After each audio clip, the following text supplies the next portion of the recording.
सूरज चव्हाण आता पोलिसांना शरण आल्यानंतर छावा संघटनेच्या कार्यकर्त्यांकडून त्याच्यावर कठोर कारवाईची मागणी करण्यात येते। विजयकुमार घाडगे यांच्यावर झालेल्या हल्ल्याच्या निषेधार्थ आज लातूर जिल्ह्यातल्या किल्लारीमध्ये व्यापाऱ्यांनी बंद पाळलाय। यावेळी कार्यकर्त्यांनी कृषी मंत्रींचा राजीनामा घ्यावा आणि मारहाणीतल्या आरोपींवर कठोर कारवाई करावी अशी मागणी होतीये। तर या संदर्भातली बातचीत केली आहे आमचे प्रतिनिधी वैभव बाळकुंदे यांनी। विजयकुमार घाडगे यांच्यावर झालेल्या हल्ल्याच्या निषेधात आज तिसऱ्या दिवशी लातूर जिल्ह्यामध्ये विविध ठिकाणी बंद पाळला जातोय। आपण पाहू शकता की हा लातूर उमरगा महामार्गावर सुद्धा काही जे कार्यकर्ते आहेत ते आता घोषणाबाजी करतायत आणि सूरज चव्हाण यांना अटक जी झालेली आहे त्यांच्यावर कठोर कारवाई करा अशी त्यांची मागणी आहे। आपल्यासोबत कार्यकर्ते आहेत, काय सांगाल की आज किल्लारी बंद केली तुम्ही?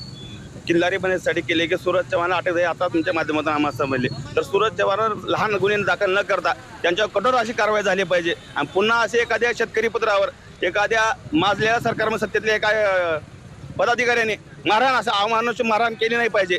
यासाठी अजितदादांनी त्याच्यावर कठोर कारवाई करून गृह खात्याला माहिती देऊन की त्याच्यावर कठोर कारवाई करून 307चा गुन्हा त्याच्यावर दाखल केला पाहिजे।